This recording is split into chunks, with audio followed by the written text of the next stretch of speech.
જુઓ, આજે અમે અમેરિકાના પ્રેસ્કોટના જંગલોની અંદર કેમ્પિંગ માટે આવ્યા છે.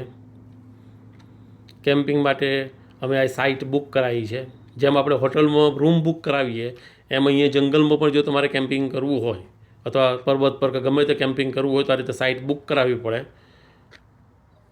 અમે આ સાઇટ બુક કરાવી છે એની ફી ભરીને. જો 3 ટેન્ટ અમે ઊભા કરેલા છે. અમે 10 જણ છે એટલે 3 ટેન્ટ છે, 2 જણ ગાડીમાં સૂવાના છે. બહુ સરસ જગ્યા છે. જો ટેન્ટની અંદર જો કેટલું સરસ છે. એ ટેન્ટ અમેરિકામાં બહુ સારા મળે છે, કારણ કે લોકો નદી કિનારે, પર્વતો ઉપર, દરિયા કિનારે, જંગલોમાં કેમ્પિંગ કરતા હોય એટલે અહીંયા ટેન્ટ બહુ જ સારા મળે છે.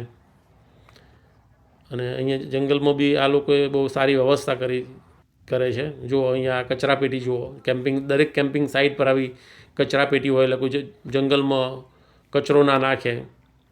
એટલે જંગલની જાળવણી બહુ સારી રીતે આ લોકો કરે છે. એટલે તમને જંગલમાં ગંદકી જોવા ના મળે. જો અહીંયા સામે પાણીનો નળ દેખાય છે, બાજુમાં બાથરૂમ છે, ટોયલેટ છે. આ એકચ્યુઅલી નળ છે દેખાય છે આપણને હેન્ડપંપ જેવું, પણ જો આ પાણીનો નળ છે. બાજુની અંદર ટોયલેટ છે. જો આ ટોયલેટ છે એટલે અહીંયા જાહેરમાં કોઈ ગંદકી ના કરે એટલા માટે ટોયલેટ રાખેલા છે. શશી થરૂરે હમણાં તમને ખબર હોય તો એક સ્ટેટમેન્ટ આપેલું કે India is a country where you can piss publicly પણ યુ કાન કિસ પબ્લિકલી. એટલે એ વાત સાચી છે. અમેરિકામાં એનાથી ઊંધું છે.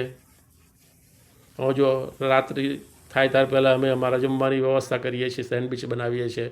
જો અહીંયા આ રીતે ચૂલાની પણ વ્યવસ્થા છે. અમે લાકડા વેચાતા લઈને આવ્યા છીએ. હમણાં સેન્ડવિચ બનશે, અંધારું થાય ત્યાર પહેલાં અમે જમી લઈશું.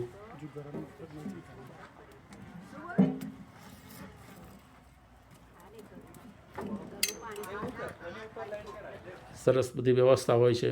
જો રાત્રિ થઈ ગઈ છે, રાત્રિનો નજારો બહુ સરસ છે. અહીંયા આકાશગંગા જે છે બહુ સરસ સ્પષ્ટ દેખાય છે, કારણ કે જંગલમાં પ્રદૂષણ ના હોય.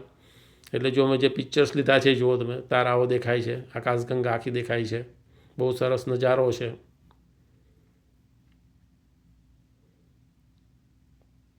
રાત્રે પવન પણ બહુ હતો. સવાર થઈ ગયું છે, બધાને ઠંડી લાગી છે. રાત્રે પવન બહુ ફૂંકાયો. બધાને ચા પીવાની તલબ ચડી છે એટલે ચા બની રહી છે. ચાનો પછી નાસ્તો બનાવીએ છીએ અમે. બધાને રાત્રે બહુ આનંદ આવ્યો, બહુ મજા આવી. કેમ્પિંગ કરવાનો આનંદ જ ઓર હોય.